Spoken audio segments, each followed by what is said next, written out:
Hello everyone and welcome into the video. Today is a very special video because we have the director of the Masters in Oral Health Sciences program, the OHS program, here at Boston University, Dr. Teresa Davies. Thank you so much, Dr. Davies, for being here and doing this interview with us. Thank you so much for having me. So we're going to go over some questions for prospective and incoming OHS students about what the program is like, what she's looking for in applicants, as well as just a general overview of what you can expect from the OHS program. We're going to get started with our first question. So Dr. Davies, what are you looking for in a prospective OHS student, as well as is there a minimum GPA or a DAT score that you're looking for? So this is a credential enhancing master's program for students who want to improve their chances of getting admitted. So we really look at a well-rounded application. That's what we're looking for. But we know that everyone applying to OHS has either applied to dental school and not gotten in, or was told by their advisor that they need a master's program or they need more courses. So we are looking for, first, we really want to see commitment to the dental profession. We want to know you really want it, because then you'll come in and work really hard. We want to see in your transcript or in your coursework that you can do the work. We don't want to accept people who are going to come and fail. But we know that many students struggled in undergrad. So if you have a really poor first and second year of undergrad and then have a rising GPA because you figured it out, some students really struggle acclimating to undergrad because they're not prepared from high school, or they go to a very rigorous college and it takes them some time to figure out how to study. You know, that's okay if they have a strong rising GPA. So we're looking at their potential to do well. So if your GPA is on the low side, like, you know, we've accepted students with GPAs of 2.8 or 2.9, but they might have, you know, a 3.5 the last couple, past 3 or 4 semesters, but they really struggled early on. So it's more like looking at the potential to do well in OHS, and that's what schools will look at too, is how well you do in OHS, and that undergrad will kind of weigh less. In terms of DAT, it's the same thing. We have students that have a 2.8 or 2.9 or 3.0 or even a 3.1, but then they have a 20 on their DAT because, again, they figured it out. So, we're looking at potential. So it's more the whole well-rounded application. More recently, dental schools have really looked at extracurriculars too.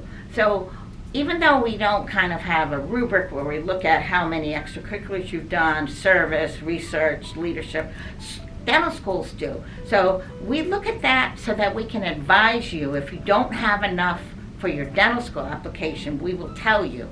So we are looking at well-rounded students, or looking for those. And if we really feel you don't have enough of all that extracurricular kind of extras that schools are looking for, we'll tell you and advise you to get some before you apply. All right. Thank you, Dr. Davies. So on the website, the OHS program is described as either a 1-year or 2-year master's program. I was wondering if you could elaborate on that for the students. Everyone comes in doing the 1-year program. It's really a 1-year program. The only people who do it in 2 years are students who decide in April or May that they want to stay another semester. And usually those are students who haven't gotten into dental school and need to retake the DATs. And if you're retaking the DATs over the summer and reapplying to dental school, you really don't have time to write your capstone by the first week of July, because you want to prioritize retaking the DATs and getting your application in early. So you'll do that in May and June and in early July, and then you'll push and you'll write your capstone generally in August and September and October. So students will basically graduate, most of them in January, if they do the 2-year plan. Very few students do 2 years. They'll do 1.5 in order to be able to use the first summer session to apply to schools. So if we accept 40 students, maybe 5 or 6 will do the program in a 1.5 years. Maybe 1 or 2 might stay till May. Some students do take an extra course or 2 in the fall if they don't have a 3.5 GPA. We really like students to try to reach that 3.5 because that's what dental schools want to see. So if you finish the program in the spring with a 3.3 or 3.4, some students will take a couple courses in the fall while they're writing their capstone and reapplying so they can raise their GPA as well. Put those courses in an academic update. Okay. So when can applicants apply, and when should applicants hear back from the program? Applications are open. They open always around Labor Day on September 1st, but we don't start reviewing till January. So we're actively reviewing now. We try to give answers back within about 4 weeks. So if you apply now, hopefully you'll hear within about 4 weeks. Deadline is May 17th this year, and orientation is July 31st, with classes starting, I believe, on August 4th.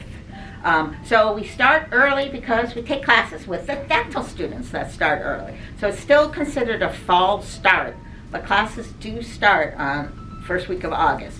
So, when you're making your plans, know that orientation is July 31st, so don't plan any August vacations. Very true.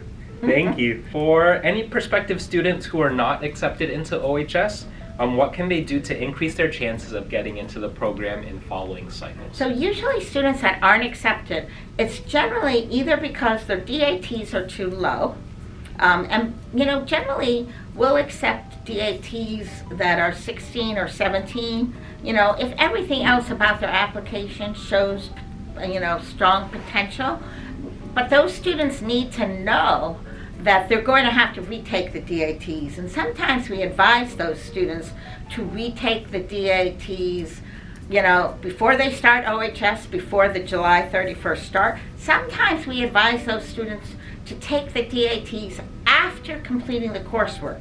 So that would mean they need to wait a year to apply to dental school. That might make the difference between doing the program in 1 or 1.5 or 2 years. Really it's dependent on you and your background. But generally students, if they don't get in, it's sometimes because of the DATs, but often because we don't feel they have enough science background, and we'll recommend they take more courses to fill in the gaps, because we don't want to accept students that aren't going to do well and get into dental school, because then you're just incurring more debt and not reaching your goal. Sounds good. All right, so we're going to switch to more questions regarding incoming students. And our first question for incoming students is, can you explain the timeline of the OHS program? When should you have your ADSAS completed? And then when should students expect to be hearing back from dental schools, as well as final capstone project is being started and expected graduation date? Okay, so when you get accepted, we have a series of welcome letters.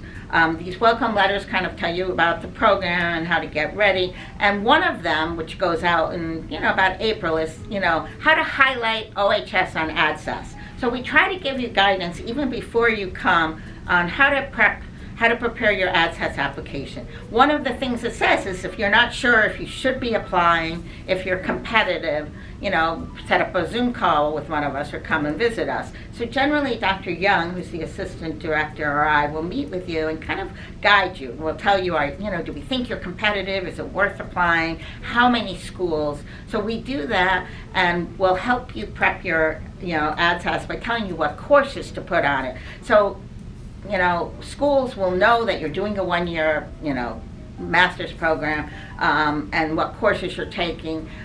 We'll review, critique your personal statement. When you get here, we do mock interviews. We provide a letter in November with your grades, 75% through the semester. That often helps boost you getting applications. So you'll apply in June, which is what we recommend. You'll start the program on July 31st. You'll hopefully get some interviews in the fall. Some people do, some don't, because they haven't seen any grades. They don't really. You have nothing new to show. But some do, just knowing you're doing OHS. Others wait for academic update and your letter. That letter we hope might boost you getting some earlier ones, because we put your grades in. And then if you haven't got any interviews, hopefully you get interviews in January. So a&bae will interview students from OHS in December and January. They tend to interview anyone with a strong GPA. There's no linkage, it's no guarantee, but they accept about 20 students a year into the D1 class, which is great. And then in the spring semester, hopefully we'll get more interviews, more accepts. We advise you on letters of interest, letter of intents and updates, and then there's a class in the spring that helps you get started on your capstone. And then you write your capstone in May and June, and you finish by July 10th. Hopefully go off to dental school, and if you're not going off to dental school, you're studying for the DAT and applying. All right, perfect. That was probably as quick as I could put it all together. For dental school interviews in the fall semester, how do those work, and will students be excused from class, especially if they have exams during those same times? So that's really challenging. The professors are flexible, and we really prioritize. The goal of this program is for you to get into dental school. So we really try to support everything we can do to help you. Some of the professors are more flexible with allowing you to make up a quiz or test, and others are not. So generally, your exam schedule in advance. As soon as you get an interview invite, generally you'll try to schedule around those to avoid missing any. There are, some classes that I'll tell you right up front which ones you can miss an exam, and we'll be able to proctor, and you can make it up before or after. Others, you try to avoid missing because those are less flexible. So, generally we do our best to allow you to not have any trouble attending interviews if needed. And do you have any last words of advice for the pre-dental students who are interested in OHS, especially those who have been accepted? Yeah, I truly believe in this program. There's never a student who will say they wish they didn't do it. It helps build confidence. It helps you to build the skills you need to go into dental school and not just thrive, but be a leader, because you have the confidence and the skills you need, and you have enough confidence in yourself and your ability to be able to get involved in clubs or new research or other things. So you're going to do better in dental school if you do this program. The only negative is the cost. And I think that everything in this world, sadly, is very expensive. But it's, you have to think of it as an investment in your future. If you are going to come, you need to know it's very rigorous, and you have to work really, really hard. It is a great program, building community. You're going to build lifelong friends in it. Even if you go to different dental schools, you're going to be peers for the rest of your life. So it is a great program. I truly, love mentoring students, and I think the students really build character and everything they need to go on and be great leaders in the dental profession. So can't say enough about how much I believe in it. And I hope you consider this program or other programs like it. All right. Thank you so much, Dr. Davies. We really appreciate you joining us for this video. And thank you to Arnel, who is fabulous, was a fabulous student in OHS and a leader, and now doing the same in dental school and with pre-dental students. I think it's fabulous. Oh, thank you. Yes, and for those of you who haven't seen my videos before, OHS was completely life-changing for me. Then it led me to Boston University Dental. So I couldn't be more appreciative of this program and how it helped transform my life. If any of you have any further questions for Dr. Davies, feel free to comment below in the comments section. So thank you all so much for watching, and thank you again to Dr. Davies for joining us. Don't forget to like, comment, and subscribe, and I'm going to come out with more pre-dental and dental school content coming soon. And thank you all again so much for watching, and we will see you guys in the next one. Bye, everyone. Thank you. Bye. Thank you. Good luck to you.